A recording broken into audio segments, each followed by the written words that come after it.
Assalamualaikum warahmatullahi wabarakatuh. Perkenalkan, nama saya Madong Hanif Lubis dari Prodi Hukum Keluarga Islam semester 1, ingin menjelaskan video kewarganegaraan tentang demokrasi negara, bangsa, dan hak asasi manusia dan keterkaitannya.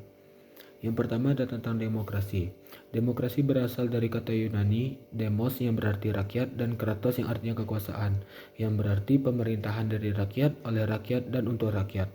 Dalam sistem demokrasi sendiri, rakyat memiliki peran utama dalam menentukan arah pemerintahan melalui yang pertama pemilihan umum atau untuk memilih pemimpin dan wakil rakyat.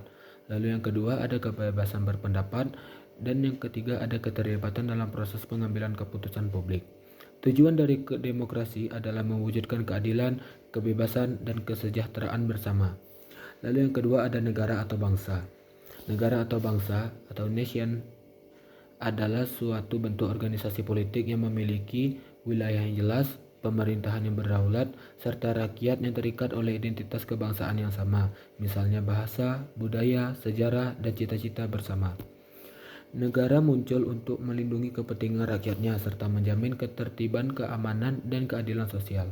Dalam konteks modern, negara atau bangsa menjadi wadah utama pelaksanaan demokrasi, karena pemerintahan demokratis hanya dapat berjalan efektif dalam suatu entitas politik yang berdaulat. Lalu yang terakhir ada hak asasi manusia atau HAM. HAM sendiri adalah hak dasar yang melekat pada setiap manusia sejak lahir, tanpa memandang asal-usul, ras, agama, atau status sosial. Contoh dari hak asasi sendiri yaitu yang pertama ada hak hidup dan hak keamanan, lalu hak berpendapat dan berekspresi, ketiga ada hak memperoleh pendidikan, dan yang terakhir ada hak mendapatkan keadilan. Negara wajib melindungi, menghormati, dan memenuhi hak-hak tersebut. Lalu yang terakhir, keterkaitan antara demokrasi, bangsa, dan HAM.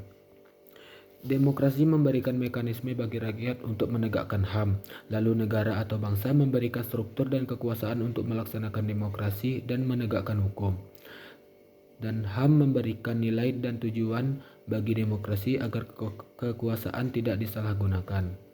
Contohnya di Indonesia sendiri, yaitu Indonesia sebagai negara bangsa yang demokratis menjamin HAM dalam Undang-Undang Dasar 1945 Bab 10A tentang HAM, lalu pemilu langsung dan berkala, ketiga ada kebebasan pers dan berpendapat, dan yang terakhir yaitu perlindungan hak minoritas dan kesetaraan gender. Sekian video saya tentang demokrasi, bangsa, dan HAM. Mohon maaf atas segala kekurangan. Wabillahi taufiq wal hidayah. Wassalamualaikum warahmatullahi wabarakatuh.